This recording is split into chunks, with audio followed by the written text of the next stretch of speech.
सोचिए, इंजीनियरिंग का एक ऐसा करिश्मा जो अपनी 30वीं सालगिरह मना रहा है। एक ऐसा कमाल जिसने नामुमकिन को मुमकिन कर दिखाया।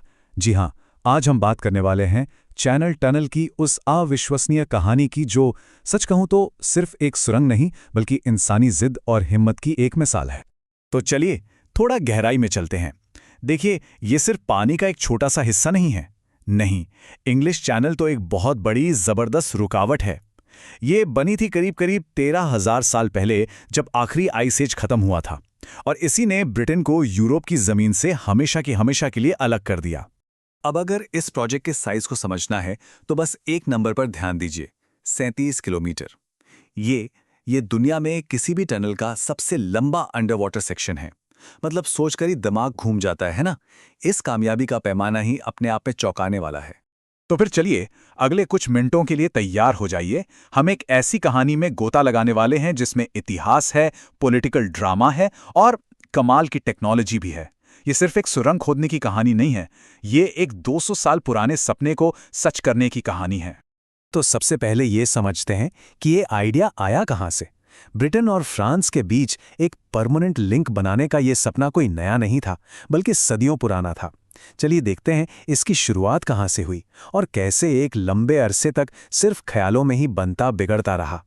ये टाइमलाइन देखिए, ये दिखाती है कि कैसे ये आइडिया लगभग 200 सालों में धीरे धीरे आगे बढ़ा। 1802 में तेल के लैंप से रोशन घोड़ा गाड़ी वाली सुरंग का एक ख्वाब देखा गया, और फिर वहां से लेकर असल खुदाई शुरू होने तक हर एक कोशिश, हर एक कदम इस सपने को हकीकत के और पास लाता गया।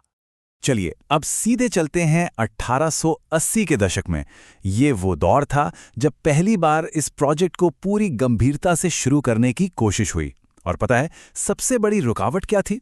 कोई इंजीनियरिंग की मुश्किल नहीं, बल्कि सोच की, विचारों की एक जबरदस्त लड़ाई। यहां पर दो बिल्कुल अलग अलग दुनियाओं की सोच आपस में टकरा रही थी। एक तरफ थे वो लोग जो भविष्य देख रहे थे, जो इस टनल को शांति और व्यापार का एक नया रास्ता मानते थे, और दूसरी तरफ थे वो लोग जिन्हें डर था, एक गहरा डर कि ये सुरंग ब्रिटेन की हिफाजत को हमेशा के लिए तबाह कर देगी। और इस डर को आवाज दी उस वक्त के एक बड़े मिलिट्री ऑफिसर सर गार्नेट वुल्सले ने। उनका ये कहना था कि ये टनल दुश्मन को एक ऐसी जीत की उम्मीद देगी जो दुनिया ने पहले कभी नहीं देखी होगी। इससे साफ पता चलता है कि यूरोप से अचानक हमले का डर कितना ज्यादा था। ये कोई मामूली शक नहीं, बल्कि एक नेशनल नाइटमेयर जैसा था। और आखिरकार हुआ ये कि डर जीत गया। टेस्ट के लिए खुदाई कामयाब रही, सब ठीक था, लेकिन पॉलिटिकल प्रेशर और हमले की दहशत इतनी ज्यादा थी कि प्रोजेक्ट को बंद करना पड़ा। तो जो पहली बड़ी रुकावट थी वो जमीन के नीचे की चट्टानें नहीं, बल्कि इंसानों के मन का डर था। तो चलिए अब कहानी में एक लंबी छलांग लगाते हैं और सीधे पहुंचते हैं 1980 के दशक में। ये वो वक्त था जब आखिरकार पॉलिटिकल विल और टेक्नोलॉजी का वो संगम हुआ जिसकी इस फिजिकल चैलेंज को पार करने के लिए जरूरत थी। तो आप मिलिए इस कहानी के असली मैकेनिकल हीरो से, टनल बोरिंग मशीन, जिसे शॉर्ट में टीबीएम कहते हैं। ये कोई मामूली ड्रिल मशीन नहीं है, अरे ये तो एक चलती फिरती फैक्ट्री है। और चैनल टनल को बनाने के लिए ऐसी एक दो नहीं, बल्कि पूरी 11 मशीनों को काम पर लगाया गया था। अच्छा, तो ये काम कैसे करती है? ये एक साइकिल की तरह है, एक प्रोसेस जो बार बार दोहराया जाता है। सबसे पहले इसका घूमने वाला कटर हेड चट्टान और मिट्टी को काटता है। फिर हाइड्रोलिक जैक मशीन को जोर से आगे धकेलते हैं, और ठीक उसके पीछे पीछे कंक्रीट के बने बनाए सेगमेंट्स लगा दिए जाते हैं, जिससे टनल की पक्की दीवार बन जाती है। बस इसी प्रोसेस ने इन मशीनों को समुद्र के नीचे लगातार आगे बढ़ाया। लेकिन एक बहुत बड़ा सवाल अभी भी बाकी था। वो ये कि दो मशीनें जो अलग अलग देशों से, अलग अलग दिशाओं से आ रही हैं, वो समंदर के नीचे बिल्कुल सही जगह पर मिलेंगी कैसे? इसका जवाब एक ऐसी टेक्नोलॉजी में था जिसने सचमुच नामुमकिन को मुमकिन कर दिखाया। और वो टेक्नोलॉजी थी लेजर गाइडेंस। लेजर्स ने ही टीबीएम को इंच बाय इंच सही रास्ते पर बनाए रखा। इसी की बदौलत रियल टाइम में डेटा मिलता रहा, जिससे रास्ता ठीक किया जा सके। और नतीजा 1 दिसंबर 1990 को ब्रिटिश और फ्रेंच टीम समंदर के नीचे मिली, और वो भी इतनी जबरदस्त सटीकता के साथ कि यकीन करना मुश्किल हो जाए। तो चलिए, टनल की मेन खुदाई तो हो गई, लेकिन कहानी यही खत्म नहीं होती। असल में असली इंजीनियरिंग की मुश्किलें तो अब सामने आने वाली थीं। वो मुश्किलें जो ऊपर से दिखाई नहीं देती, लेकिन उतनी ही जरूरी थीं। तो पहली बड़ी प्रॉब्लम थी जिसे कहते हैं पिस्टन इफेक्ट। अब ये क्या है?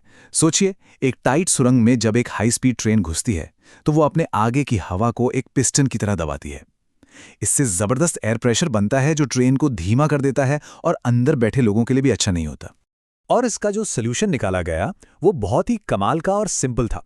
इंजीनियर्स ने क्या किया, दोनों मेन टनल्स के बीच में थोड़ी थोड़ी दूरी पर छोटे छोटे रास्ते बना दिए। अब जैसे ही ट्रेन आगे बढ़ती है वो दबी हुई हवा इन रास्तों से निकलकर दूसरी टनल में चली जाती है और प्रेशर रिलीज हो जाता है। कितना आसान लेकिन कितना असरदार। ओके, दूसरी बड़ी चुनौती थी गर्मी। जरा सोचिए, दिन में 400 ट्रेनें गुजर रही हैं, उनके फ्रिक्शन और बिजली से इतनी गर्मी पैदा होती कि टनल का तापमान 50 डिग्री सेल्सियस तक पहुंच सकता था। मतलब एक भट्टी जैसा माहौल जिसमें काम करना नामुमकिन हो जाता। तो इससे निपटने के लिए यूरोप का सबसे बड़ा कूलिंग सिस्टम बनाया गया। जी हां, सबसे बड़ा। हजारों किलोमीटर लंबे पाइप्स का एक जाल बिछाया गया जिनमें लगातार ठंडा पानी घूमता रहता है। ये पाइप्स टनल की सारी गर्मी को सोख लेते हैं और तापमान को एक सेफ लेवल पर बनाए रखते हैं। तो फिर आया वो दिन 6 मई 1994 जब ये टनल आम लोगों के लिए खोल गई और इसके बाद ब्रिटेन और यूरोप के रिश्ते हमेशा के लिए बदल गए। तो चलिए अब जरा इसकी लेगेसी पर, इसकी विरासत पर एक नजर डालते हैं। ये जो आंकड़े हैं ना, ये अपने आप में एक पूरी कहानी है। पिछले 30 सालों में 50 करोड़ लोग और 10 करोड़ से ज्यादा गाड़ियां इस टनल से गुजर चुकी हैं। और तो और ब्रिटेन और यूरोप के बीच होने वाले टोटल ट्रेड का 25% हिस्सा इसी रास्ते से जाता है। ये एक मामूली सुरंग नहीं, बल्कि एक बहुत बड़ी आर्थिक धमनी है। और एक और कमाल की बात है इसका पर्यावरण पर असर। इस चार्ट को देखिए जरा। अगर लेस्टल से अपनी कार ले जाते हैं तो समुद्री जहाज या फेरी के मुकाबले 73 गुना कम कार्बन एमिशन होता है। 73 गुना!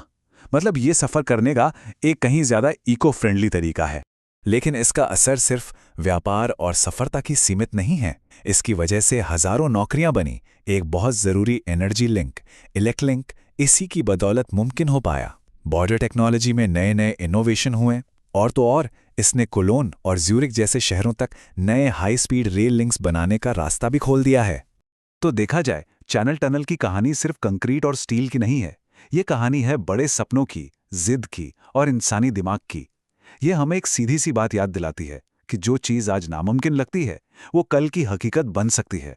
और ये एक सवाल भी छोड़ जाती है, जब हम भविष्य के बड़े बड़े मेगा प्रोजेक्ट्स के बारे में सोचेंगे तो वो अगली नामुमकिन लगने वाली कौन सी दीवार होगी जिसे तोड़ने की हिम्मत और विजन हम में होगा।